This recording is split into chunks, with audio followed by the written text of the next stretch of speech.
شبی که مادرم مهمانی من بود،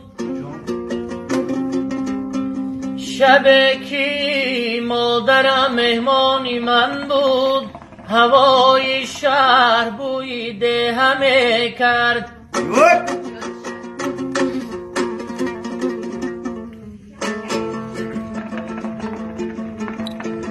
از آنکه قبلگاهم بستری بود، دعا و سجده سوی دهمه کرد.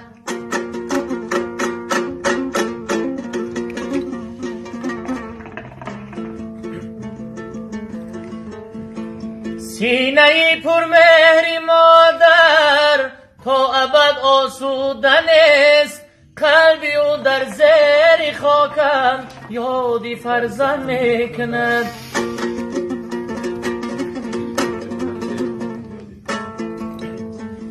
گر ببینم مادر را یادی مادر میکنم، لحظه عذابی چشمم میجراتر میکنم.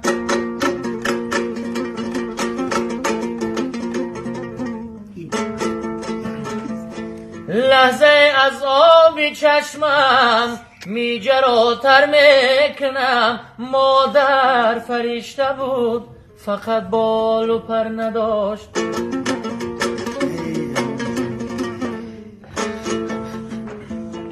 مادر فرشته بود فقط بال و پر نداشت. شاید که داشت بال و پر اما خبر نداشت.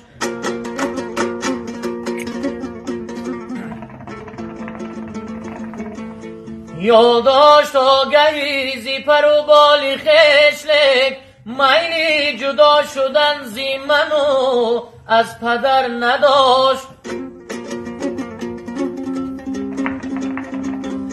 در کودکی به مادری خود خواستم برم، یک هدیه لیک جیبی من آن لحظه زر نداشت.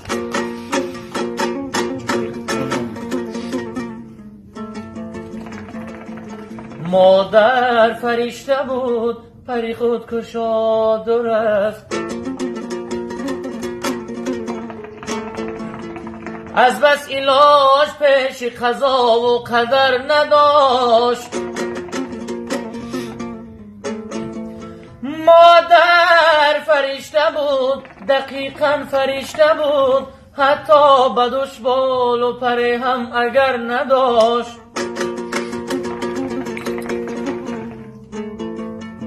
مادر فرشته بود که گفتا که پر نداشت، فرزند بود بال و پرش خود خبر نداشت.